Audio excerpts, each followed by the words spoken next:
आगामी पिंपरी चिंचवड महानगरपालिकेची निवडणूक भाजपच्या तिकिटावर लढण्यासाठी इच्छुकांची भावगर्दी पाहायला मिळते। शहरात 128 जागांसाठी निवडणूक होणार आहे आणि भाजपकडून निवडणूक लढण्यासाठी 820 इच्छुकांनी अर्ज घेतलेले आहेत आणि आता ते अर्ज स्वीकारले जात आहेत। इथं आपण गर्दी किती झाली आहे बघू शकतो आणि या 820 मध्ये केवळ भाजपचेच आहेत असं नव्हे तर महायुतीतल्या घटक पक्षाचे आणि महाविकास आघाडीतल्याही घटक पक्षाचे अनेकांनी इथं अर्ज घेतलेला आहे। शहराध्यक्ष शत्रुघ्न काटे आता आपल्यासोबत आहेत। केवळ भाजपचेच इच्छुकांनी अर्ज घेतलेले दिसत नाही आहेत, तर महायुतीतले घटक पक्ष असतील, महाविकास आघाडीतले पण काही पक्षांनी अर्ज घेतलेले आहेत। कालपर्यंत 820 लोकांनी अर्ज भारतीय जनता पार्टी म्हणून साईन नेलेले आहेत। त्याच्यामध्ये भारतीय जनता पार्टीचे नगरसेवक, पदाधिकारी जेवढे काही इच्छुक आहेत सगळ्यांनीच अर्ज घेऊन गेलेत। याच्यामध्ये आज सकाळी छाननी केल्यानंतर एक 35 ते 40 ज्या इतर पक्षातले आहेत, त्याच्यामध्ये काही घटक पक्षातले आहेत, अशा काही इच्छुकांनी अर्ज घेऊन गेलेले आहेत। अजित पवारांची राष्ट्रवादी असेल किंवा एकनाथ शिंदेची शिवसेना, यातले किती जण माजी नगरसेवक असतील किंवा पदाधिकारी असतील त्यांनी आपल्याकडनं अर्ज घेतलेले आहेत? स्वतःहून काही जण घेऊन गेलेत पण अजून त्यांनी भरलेलं नाही आहे। पण साधारण 12 ते 15 जण आहेत त्याच्यामध्ये ते स्वतः फॉर्म घेऊन गेले आहेत। एकूण किती असतील महायुतीच्या घटक पक्षातले असं सांगता येत नाही, पण सगळे मिळून 35 ते 40 जण आहेत जे इतर पक्षातले आहेत। त्याच्यामधील जे मुख्य काही उमेदवार आहेत त्याच्यामध्ये 10 ते 12 जण आहेत।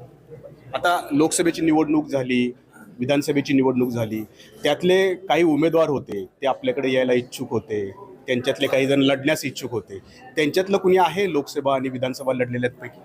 हे तुम्हाला आचारसंहितेनंतरच कळेल की कोण कोण या पक्षामध्ये असतील, पण हा सगळा निर्णय वरिष्ठ पातळीवरती होईल। आम्ही वरिष्ठांपर्यंत ती नावं कळवलेली आहेत, पण राज्यामध्ये महायुती सरकार आहे, त्यांच्यात ते लोकसभा लढलेले आणि विधानसभा लढलेल्यांची नावं आहेत, आपण वरिष्ठांकडे दिली त्यात? मी तुम्हाला सांगितलं नाही, ही नावं तुम्हाला आचारसंहितेनंतर कळतील सगळीकडे। मुख्यमंत्री देवेंद्र फडणवीस असतील किंवा प्रदेशाध्यक्ष रवींद्र चव्हाण यांनी काय सूचना दिलेल्या आहेत आपण इतर पक्षातले उमेदवार घेताना, खास करून महायुतीतल्या घटक पक्षांचे घेताना? अशा कुठल्याही त्यांनी काही सूचना आम्हाला केलेल्या नाही आहेत, पण आम्ही संघटनेवरती भर देतो आहे। भारतीय जनता पार्टीचं ज्यांनी खरं तर पक्षनिष्ठा ठेवून काम केलं आहे आणि जो भारतीय जनता पार्टीचा कोर आहे यासाठी आम्ही सगळे प्रयत्नात आहोत। पण एकदा कदाचित जर कोणी आपल्याकडे येत असेल तर अशा लेवलची काही नावं आहेत ते आम्ही वरिष्ठ पातळीवरती कळवून ते आम्हाला ज्या पद्धतीने जे वरती काही धोरण ठरेल त्या पद्धतीने आम्हाला सूचना देतील, त्या पद्धतीने आम्ही करू। आपण नावं अतिशय गुप्त ठेवताय, म्हणजे त्यातल्या काहींना उमेदवारी द्यायची तुमचं ठरलेलं दिसते। जर वरती आदेश आलेला आहे की महायुतीतल्या घटक पक्षातल्या उमेदवारांचे किंवा त्यांची इच्छुक जे असतील त्यांना घेऊ नका, कारण मिठाचा खडा पडू शकतो, आपली पावलं मात्र तशीच पडताना दिसत आहेत? नाही, असं नाही आहे। स्वतःहून काही जण इच्छुक आहेत त्यांना भारतीय जनता पार्टीकडनंच लढायचं आणि अशा उमेदवारांचं जे काही म्हणणे आम्ही वरिष्ठ पातळीवर कळवतोय। शेवटी वरिष्ठांचा निर्णय याच्यामध्ये की खाली आमच्याबरोबर ज्या पद्धतीने त्यांना घ्यायचं का नाही घ्यायचा निर्णय ते ठरवतात। वरिष्ठांनी सांगितलं तर आपण घ्याल महायुतीतल्या घटक पक्षातले पण काही जे इच्छुक असतील त्यांना?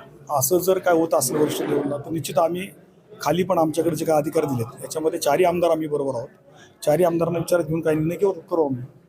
तर वरिष्ठ पातळीवरती ठरलेलं आहे की महायुतीत कुठलीही तेढ निर्माण होईल अशा प्रकारची पावलं उचलू नका। मात्र तसं असलं तरी भाजपकडून मात्र प्रत्यक्षात ही अशा प्रकारची कृती जी आहे ती या ठिकाणी सुरू आहे। अजित पवारांच्या राष्ट्रवादीच्या असतील, एकनाथ शिंदेंच्या शिवसेनेच्या असतील, 10 ते 12 जण असे प्रमुख आहेत जे भाजपच्या तिकिटावर निवडणूक लढण्यास इच्छुक असल्याचा दावा शहराध्यक्ष शत्रुघ्न काटे या ठिकाणी करतायत। त्यामुळं आगामी महापालिका निवडणुकीत महायुतीमध्ये मिठाचा खडा पडणार की कुठला वेगळं पाऊल पडणार हे पाहणं महत्त्वाचं राहणार आहे। कॅमेरामन शैलेश जाधवसह नाजिमुल्ला, एबीपी माझा, पिंपरी चिंचवड। एबीपी माझा, उघडा डोळे बघा नीट।